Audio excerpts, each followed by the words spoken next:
puji Tuhan. Senang sekali bisa melayani saudara semuanya dari Mesir, Bapak Ibu Saudara. Haleluya. Nah, dan di doa pagi hari ini sangat spesial karena saya live dari satu tempat yang namanya Sharm El Sheikh. Ya, tapi jangan lupa hari ini hari Kamis, nanti malam ada doa malam ya. Jadi jangan lupa, saya tetap ingat bahwa ada ibadah tengah minggu, nanti malam ada doa malam jam 7 di Pakuwon Mall. Saya percaya saudara semuanya diberkati oleh Tuhan. Dan Bapak Ibu Saudara, sama-sama tulis di live chat dulu, Tuhan Yesus dahsyat. Saya mau saudara sebanyak-banyaknya tulis di live chat untuk meriahkan live chat kita. Dan saya percaya kita semuanya diberkati Tuhan hari ini. Saudara, Sharm El Sheikh itu sebenarnya adalah satu tempat yang nggak ada di Alkitab. Ya, jadi mungkin saudara berkata, Pak, Sharm El Sheikh di Alkitab itu ayat berapa, Mazmur berapa, Amsal berapa? Nggak ada.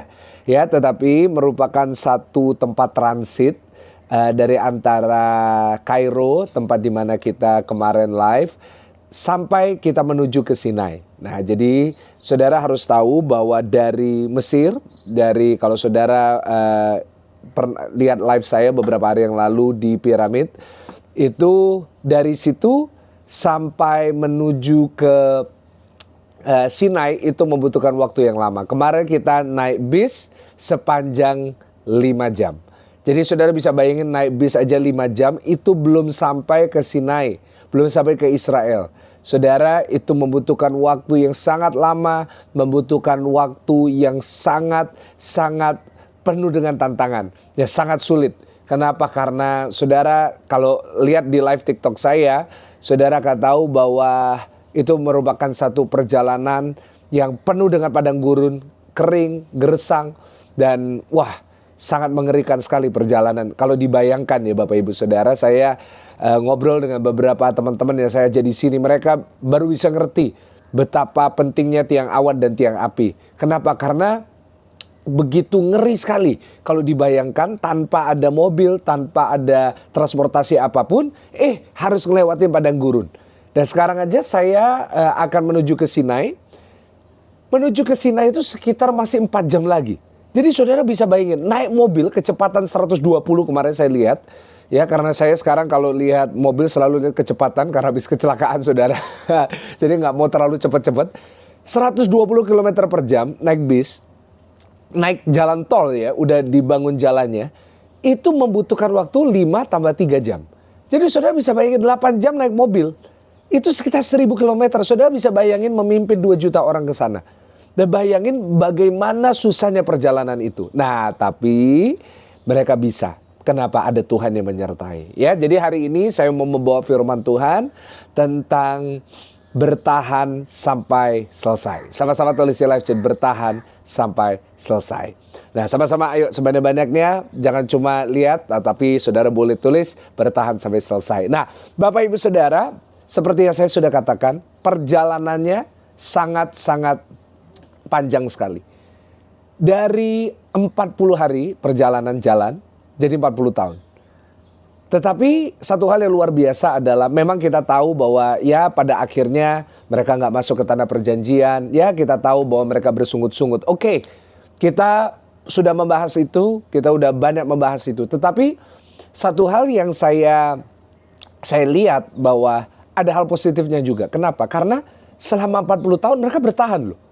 Mereka semuanya bisa sampai, meskipun sampai di perbatasan Kanaan saja.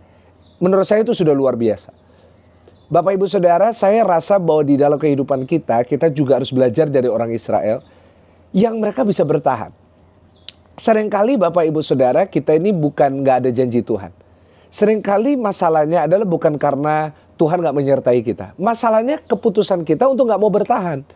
Nah, jadi saya berdoa hari ini lewat kebenaran firman Tuhan, lewat ibadah doa pagi ini, kita belajar bagaimana kita bisa bertahan. Kita belajar bagaimana seperti orang Israel, kita bisa bertahan sampai pada akhirnya. Nah, jadi hari ini saya mau bagikan buat setiap Bapak Ibu Saudara, ada 3 langkah untuk kita bisa bertahan sama seperti orang Israel sampai pada titik mereka menyelesaikan sampai di perbatasan Kanaan. Saudara, yang pertama, ayo kita mau belajar sama-sama ya, karena memang ini kita nggak ada alat-alat yang lain. Karena itu kita nggak bisa tampilin ayat. Saudara bisa buka ayat di HP saudara masing-masing. Nah, tetapi langkah pertama, ayo kita belajar bagaimana saudara dan saya bisa bertahan sampai akhirnya seperti orang-orang Israel. Yang pertama, catat baik-baik. Kita bisa bertahan di saat kita mau mendengarkan firman Tuhan. Sama-sama tulis di live chat, mau mendengarkan firman Tuhan. Nah saudara, dari mana kita bisa lihat bahwa orang Israel mau mendengarkan firman Tuhan? Nah, seperti tadi yang saya katakan, ada namanya tiang awan, tiang api. Nah saudara, tiang awan, tiang api itu bukti penyertaan Tuhan. Tetapi kalau saudara baca nanti di dalam Alkitab, orang Israel ini, mereka ikut tuntunan Tuhan melewati itu. Yaitu mereka akan berkemah di mana tiang awan itu berhenti, tiang api itu berhenti. Tapi kalau itu jalan, mereka jalan. Nah, Bapak Ibu Saudara, itu merupakan satu pelajaran yang sangat luar biasa. Di mana kita dalam hidup, kalau mau bertahan, kalau kita mau lihat hal-hal yang baik, di tengah masalah, di tengah persoalan, kita bisa tetap kuat, kita bisa tetap berjalan. Ya, bukan berarti kita harus selalu 100% sukses, tapi kita bisa bertahan. Adalah kita harus mau taat sama firman. Kita harus mau dengar firman Tuhan. Artinya apa? Kita ikut sama tuntunannya. Kapan disuruh maju, kapan disuruh berhenti, kita ikut. Nah, kadang-kadang masalahnya adalah ketika kita ini berada di dalam persoalan. Ketika kita berada di dalam tantangan. Kita berada di padang gurun. Masalahnya kita nggak mau dengar firman. Kita mau dengarnya omongannya orang. Kita kadang-kadang mau dengarnya perkataan hati kita sendiri. Kita maunya dengerin apa? Berita. Ya, tentang ini susah, itu susah. Dan apa yang terjadi? Kita jadinya mengikuti arus dunia. Dunia suruh kita ini, akhirnya ini yang terjadi. Karena itu nggak heran. Begitu banyak orang kena investasi bodong. Banyak orang akhirnya beberapa tahun yang lalu memasukkan uang di satu perusahaan ini, perusahaan itu. Uangnya bisa berbunga, akhirnya uangnya hilang. Padahal itu merupakan satu hal yang sudah dari dulu ada. Ya, sebuah pembodohan yang dari dulu udah ada, diulangin lagi, kena lagi. Kenapa? Itulah manusia. Begitu kena tekanan, ngikutin arus dunia. Oh, ini semua kayak gini, ini semua kayak gitu. No, kita sebagai orang Kristen, kita melangkah sesuai tuntunan Tuhan. Itulah yang dilakukan orang Israel. Orang Israel mengikuti langkahnya Tuhan. Waktu Tuhan berkata jalan, jalan. Waktu Tuhan berkata berhenti, berhenti. Nah, Bapak Ibu Saudara, saya rasa untuk kita bisa bertahan di masa-masa sulit yang akan datang. Ya, banyak orang hari-hari ini WA saya, Pastor, ini berat sekali masa-masanya. Ekonomi lagi turun, perdagangan turun, semuanya menurun. Oke. Saya bisa tahu itu, saya bisa ngerasain itu juga. Ya, tetapi asal hari ini kita buat keputusan. Saya mau hidup taat dengan firman. Saya mau ngikutin tuntunan Tuhan. Saya mau melangkah bersama dengan Tuhan. Setiap pagi kita ambil waktu, kita ngerenung, kita doa, Tuhan terima kasih. Apa yang kau ingin bicarakan kepada aku hari ini. Apa yang terjadi? Dia akan menuntun kita. Coba kalau orang Israel waktu itu. Oh, aku gak mau ikut tuntunan Tuhan. Aku jalan aja. Wah, ini kondisinya udah aman kok, kita jalan aja. Mereka meninggalkan tuntunan Tuhan. Apa yang terjadi? Yang terjadi adalah mereka akan mati di padang gurun. Tetapi 40 tahun dikatakan mereka bajunya gak rusak, sandalnya gak rusak, mereka gak perlu ganti karena memang gak ada toko ya. Tapi gak rusak semuanya. Kenapa? Karena mereka ngikutin iramanya Tuhan. Mereka ngikutin langkah-langkahnya Tuhan. Dan akhirnya apa yang terjadi? Mereka bahkan di tengah padang gurun bisa beranak cucu. Bayangin Bapak Ibu Saudara. Bayangin bisa beranak cucu di padang gurun itu gimana caranya? Kenapa? Karena mereka menikmati berkat Tuhan di padang gurun. Why? Karena mereka mengikuti tuntunan Tuhan. Mereka mengikuti langkah Tuhan. Mereka mengikuti firman.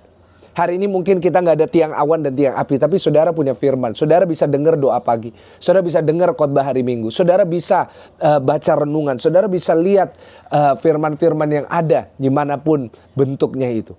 Biar itu menjadi tuntunan Tuhan buat hidup kita. Kita harus tahu kapan kita harus melangkah. Kita harus tahu kapan kita mundur. Kapan kita harus istirahat, kapan kita harus berhenti. Jangan mengikuti nasihat orang. Kadang-kadang orang menasehati kita karena mereka punya keuntungan. Kalau firman Tuhan yang nasehatin kita, nggak mungkin salah. Kenapa? Karena firman Tuhan itu dari Tuhan yang mengasihi saudara dan saya. Yang kedua, Bapak Ibu Saudara. Kenapa mereka bisa bertahan selama 40 tahun? Kenapa? Karena mereka memohon penyertaan Tuhan. Sama-sama tulis di live chat, memohon penyertaan Tuhan. Bukan hanya mereka ngerasain, tapi mereka minta Tuhan menyertai. Kalau saudara ingat, ada satu lagu yang sangat luar biasa dinyanyikan di awal tahun. Bila engkau tidak besertaku, aku tidak mau berjalan. Itu dikatakan oleh Musa. Tuhan berkata sama Musa, udah, malaikatku yang mimpin kamu. Malaikatku berjalan berperang untuk kamu, aku gak ikut. Tapi Musa berkata, enggak. Kalau engkau tidak berjalan di depan, kita gak mau melangkah. Haleluya. Bukan cuma mereka dengar tuntunan Tuhan, tapi mereka meminta penyertaan Tuhan. Pertanyaan saya, sudahkah kita meminta penyertaan Tuhan? Atau kita hanya berasumsi, ya Tuhan udah pasti menyertai. Saudara, ada satu hal yang luar biasa yang Tuhan Yesus katakan. Mintalah maka akan diberi. Kita hanya akan diberi saat kita minta. Hari ini Tuhan udah tahu apa yang kita butuhkan. Tapi Tuhan juga mau saudara dan saya minta kepada Dia. Ayo, hari ini kalau kita mau bertahan, minta penyertaannya. Pagi hari ini setiap pagi, setiap pagi saudara bangun bilang, Tuhan sertai jalanku. Tuhan berjalanlah bersama dengan aku. Tuhan, tolong sediakan apa yang aku butuhkan. Tuhan, berjalanlah bersama dengan aku. Tuhan, melangkahlah bersama dengan aku. Kalau engkau tidak menyertai aku gak mau berjalan. Saudara, itu yang saya lakukan setiap kali saya mau doa pagi. Setiap kali yang saya lakukan, setiap kali saya mau naik untuk khotbah di ibadah hari Minggu. Saya selalu bilang, Tuhan, tolong pakai aku. Tuhan, tolong sertai aku. Karena kadang-kadang ya, kita sebagai manusia, kenapa kita nggak minta penyertaan Tuhan sederhana? Karena kita merasa kita mampu. Karena kita merasa kita kuat. Karena kita merasa kita punya pengalaman. Kita merasa kita punya jam terbang. Sehebat-hebatnya kita, sebanyak-banyaknya jam terbang kita harus ingat bahwa kita nggak tahu segalanya. Kita nggak bisa segalanya. Perhitungan kita bisa salah. Prediksi kita bisa salah. Karena itu minta penyertaan Tuhan. Tuhan, tolong sertai aku. Kalau kita disertai Tuhan itu enak loh. Apa yang kita butuhkan, Tuhan sediakan. Sama kayak saya di Mesir ini, sebentar lagi kita mau naik bis. Di bis itu ada polisi. Maksudnya apa? Ada peraturan di Mesir, setiap bus pariwisata harus ada polisi di dalamnya. Untuk apa? Untuk jaga. Menurut saya itu luar biasa banget. Kenapa? Karena begitu polisi itu masuk, kita jadi tenang. Kenapa? Saudara, bukan berarti kita takut. No. Tetapi kita ngerasa lebih tenang. Kenapa? Karena kita berada di tempat asing. Kita berada di negara asing. Kalau di Indonesia kita nggak perlu ada pengawal dimanapun kita pergi. Tapi kita kan juga nggak tahu kemana kita berada. Kita nggak tahu keadaan di Mesir. Kalau ada polisi yang sudah tahu keadaan, dia yang udah tahu intelnya, apa yang terjadi. Dia udah tahu kemana yang bahaya dan tidak. Dia sudah tahu haluannya, dia sudah tahu medannya. Kita jadi tenang. Dan saya senang ada polisi itu sebelah saya. Kenapa? Karena perjalanan ini bisa lebih aman. Memang yang kita minta adalah penyertaan Tuhan. Tapi ini analoginya. Saya ngerasa lebih tenang kalau ada polisi itu. Begitu juga dalam hidup. Kita ini nggak tahu medan kehidupan. Kita nggak tahu medan di tahun 2025 ini. Kita nggak tahu nanti haluannya gimana. Kita nggak tahu. Tapi ada satu yang tahu, namanya Tuhan. Dia udah tahu di akhir tahun ini. Ya jadi kita jalan aja minta penyertaannya. Sama seperti saya disertai sama polisi, saya tenang. Saudara dan saya, 2025, kita disertai Tuhan, jalan sama Tuhan, kita tenang. Kenapa? Karena kita melihat bahwa penyertaannya sempurna dalam hidup kita. Hari ini, mulailah pagi ini. Mulai dengan hari ini, sampai seterusnya, setiap hari. Doa sama Tuhan, Tuhan, aku minta penyertaan-Mu. Aku minta pertolongan-Mu. Aku minta kekuatan-Mu. Aku minta Engkau berjalan di depanku. Maka aku percaya aku pasti kuat. Saudara, saya ulangin yang pertama. Yaitu kita harus taat dengan firman. Ikuti tuntunannya. Sama sebenarnya orang Israel. Berangkat waktu Tuhan berangkat. Berhenti waktu Tuhan berhenti. Yang kedua, ayo kita harus belajar menjadi orang-orang Kristen. Yang meminta penyertaan Tuhan. Itu menunjukkan juga kerendahan hati kita. Untuk kita minta penyertaan Tuhan. Dan yang ketiga, Bapak Ibu Saudara. Bagaimana mereka bisa bertahan. Bagaimana mereka bisa bertahan untuk bisa melewati padang gurun 40 tahun lamanya. Karena mereka punya orang-orang di sekitarnya yang menguatkan. Sama-sama tulis di live chat. Orang-orang di sekitar yang menguatkan. Mereka punya komunitas yang kuat. Mereka punya kekeluargaan yang kuat. Saudara, kita punya keluarga dalam Tuhan. Tapi jangan lupa kita juga punya keluarga kecil kita. Suami istri. Orang tua dengan anak. Ayo, biarlah keluarga kita kuatkan. Suami istri saling nguatin. Orang tua anak saling nguatin. Kita punya keluarga di gereja, kita di GSJS punya GSJS Cell. Kalau saudara belum bergabung, saudara boleh bergabung. Saudara, ketika ada orang-orang di sekitar kita yang menguatkan, kita pasti bisa bertahan. Tapi kalau 40 tahun itu mereka gak bisa sama-sama saling nguatin. Mereka bertengkar terus, mereka ribut terus, perpecahan di antara mereka, apa yang terjadi? 40 tahun gak mungkin bisa berjalan. Mereka udah pasti mati di padang gurun bunuh-bunuhan. 40 tahun orang Israel, 12 suku. Nggak ada yang namanya perang suku. Bapak ibu saudara, ayo kita harus belajar dari orang-orang Israel ini. Hebat sekali. Meskipun mereka orangnya bersungut-sungut, pemberontak, mereka orangnya bebal, tapi mereka punya kekeluargaan yang sangat kuat. Ayo keluarga kita kuatin. Supaya apa? Supaya ketika saudara dan saya berada di masa yang sulit, kita bisa bertahan. Salah satu yang buat saya bertahan di tahun 2020 adalah keluarga saya. Salah satu yang buat saya bisa bertahan khotbah di depan kamera bertahun-tahun waktu itu adalah istri saya. Kenapa? Karena keluarga kecil yang menguatkan. Keluarga itu penting. Tulis di live chat dulu, keluarga itu penting. Jangan saudara pikir keluarga itu biasa aja, keluarga itu nggak perlu. Keluarga itu sangat penting. Kenapa? Karena ketika ada orang-orang di sekitar kita yang menguatkan, kita jadi makin kuat. Hari ini 3 pelajaran ini. Yang pertama, sekali lagi saya ulangin supaya saudara nggak lupa. Yang pertama, minta tuntunan Tuhan, minta firman Tuhan, taat dengan firman. Melangkah seperti Tuhan melangkah. Yang kedua, mohon Tuhan sertai aku setiap hari. Dan yang ketiga, biar ada orang-orang di sekitar kita yang nguatin. Dan kita pun juga harus jadi orang yang nguatin sesama. Karena mungkin kita nggak tahu suami kita butuh dikuatin hari ini. Bu, kalau hari ini suaminya habis ini akan bangun, kuatin dia. Berkati dia. Supaya apa? Supaya dia bisa bertahan. Nggak gampang, Bu. Saya tahu ada banyak hal yang perlu ibu omelin tentang suami. Tapi boleh gak hari ini kita berkati, kita kuatkan, kita semangatin supaya dia bisa bertahan. Dan kalau dia bisa bertahan, kalau dia sejahtera, ibu juga sejahtera. Begitu juga bapak-bapak. Jangan cuma merasa bapak sendiri yang susah. Jangan merasa, oh pak saya yang kerja. Loh, ibu di rumah jaga anak, beresin rumah. Itu juga kerja pak. Itu bakal lebih susah daripada kita pak. Ayo. Semangatin istri, pijet istri, kuatin istri. Orang tua juga dengan anak. Anak juga berusaha. Anak juga mereka lagi mencari jati diri. Kuatkan mereka. Anak-anak sama orang tua juga. Ayo nurut, dengerin. Mereka udah capek di dunia yang selalu kayak gitu. Gak pernah mau dengerin mereka. Ayo jangan sampai anak-anak juga gak mau dengerin. Kasian, kena mentalnya nanti saudara ya. Jadi hari ini kita belajar 3 hal dari orang Israel. Kadang-kadang selalu ada hal yang positif yang kita bisa lihat. Memang kita bisa belajar dari kesalahan mereka, tapi juga kita belajar dari hal-hal baik yang mereka lakukan. Dan nanti besok saya akan live dari Gunung Sinai. Saya percaya saudara semua diberkati. Jangan sampai saudara nggak ikut besok. Karena saya akan live dari Gunung Sinai, memberkati setiap jemaat Tuhan.